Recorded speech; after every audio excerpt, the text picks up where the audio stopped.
Kisah Para Rasul 8 ayat 1-40. Saulus juga setuju bahwa Stefanus mati dibunuh. Penganiayaan terhadap jemaat di Yerusalem. Pada waktu itu, mulailah penganiayaan yang hebat terhadap jemaat di Yerusalem. Mereka semua, kecuali rasul-rasul, tersebar ke seluruh daerah Yudea dan Samaria. Orang-orang saleh menguburkan mayat Stefanus serta meratapinya dengan sangat. Tetapi Saulus berusaha membinasakan jemaat itu, dan ia memasuki rumah demi rumah dan menyeret laki-laki dan perempuan keluar dan menyerahkan mereka untuk dimasukkan ke dalam penjara. Filipus di Samaria. Mereka yang tersebar itu menjelajah seluruh negeri itu sambil memberitakan Injil. Dan Filipus pergi ke suatu kota di Samaria dan memberitakan Mesias kepada orang-orang di situ. Ketika orang banyak itu mendengar pemberitaan Filipus dan melihat tanda-tanda yang diadakannya, mereka semua dengan bulat hati menerima apa yang diberitakannya itu. Sebab dari banyak orang yang kerasukan roh jahat, keluarlah roh-roh itu sambil berseru dengan suara keras. Dan banyak juga orang lumpuh dan orang timpang yang disembuhkan. Maka sangatlah besar sukacita dalam kota itu. Seorang yang bernama Simon telah sejak dahulu melakukan sihir di kota itu dan mentakjubkan rakyat Samaria, serta berlagak seolah-olah ia seorang yang sangat penting. Semua orang, besar kecil, mengikuti dia dan berkata, "Orang ini adalah kuasa Allah yang terkenal sebagai kuasa besar." Dan mereka mengikutinya, karena sudah lama ia mentakjubkan mereka oleh perbuatan sihirnya. Tetapi sekarang mereka percaya kepada Filipus yang memberitakan Injil tentang kerajaan Allah dan tentang nama Yesus Kristus, dan mereka memberi diri mereka dibaptis, baik laki-laki maupun perempuan. Simon sendiri juga menjadi percaya, dan sesudah dibaptis, ia senantiasa bersama-sama dengan Filipus dan takjub ketika ia melihat tanda-tanda dan mukjizat-mukjizat besar yang terjadi.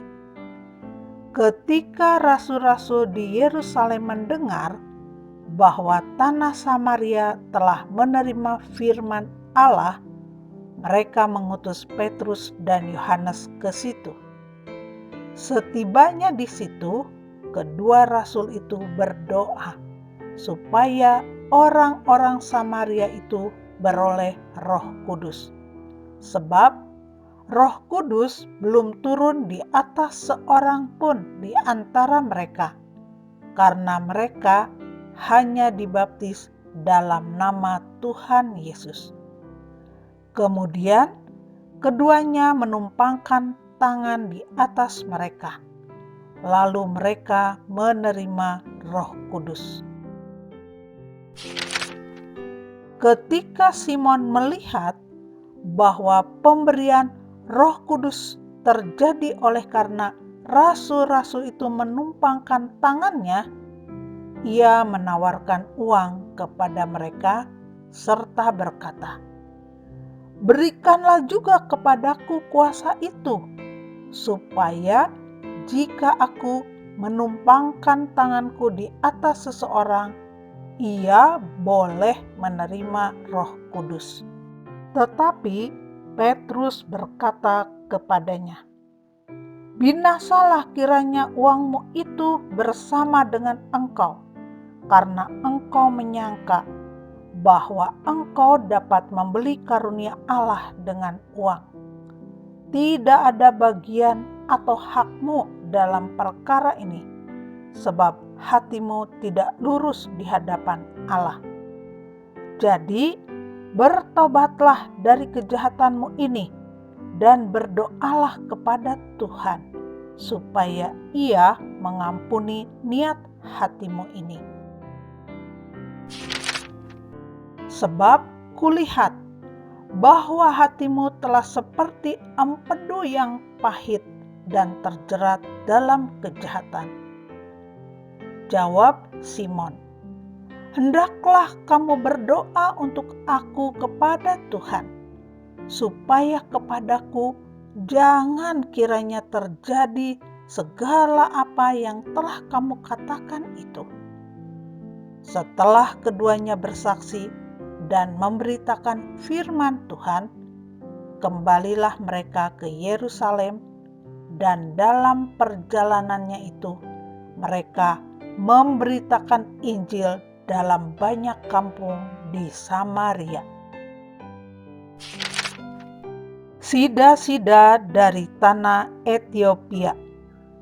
Kemudian berkatalah seorang malaikat Tuhan kepada Filipus, katanya, "Bangunlah dan berangkatlah ke sebelah selatan menurut jalan yang turun dari Yerusalem ke Gaza. Jalan itu jalan yang sunyi." Lalu berangkatlah Filipus.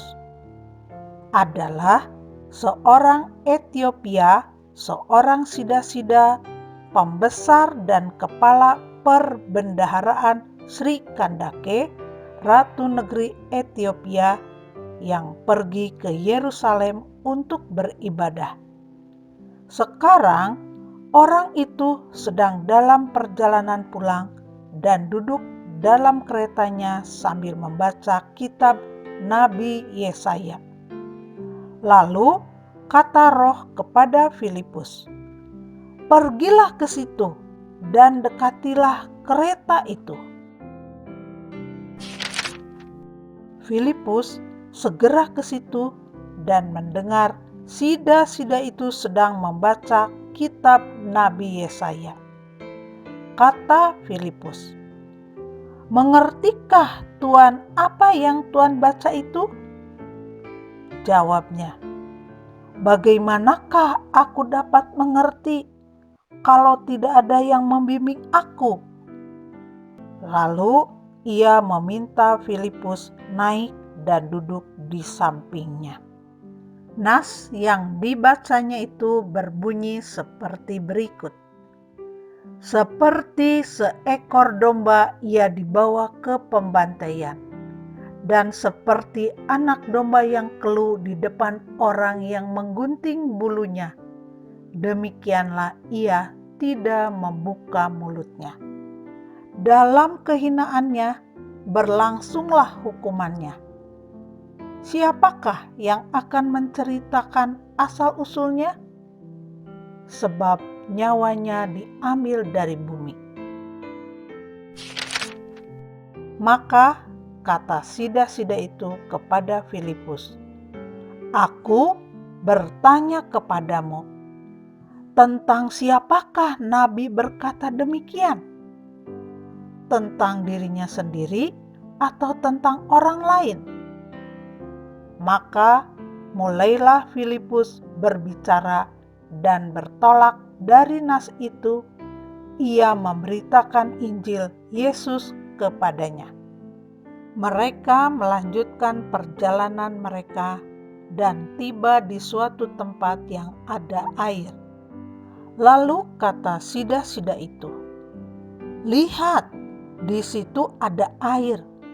Apakah halangannya jika aku dibaptis?" Sahut Filipus, "Jika Tuan percaya dengan segenap hati, boleh."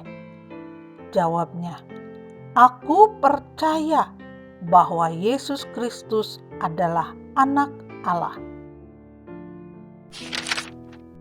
Lalu orang Etiopia itu menyuruh menghentikan kereta itu, dan keduanya turun ke dalam air, baik Filipus maupun sida-sida itu, dan Filipus membaptis dia.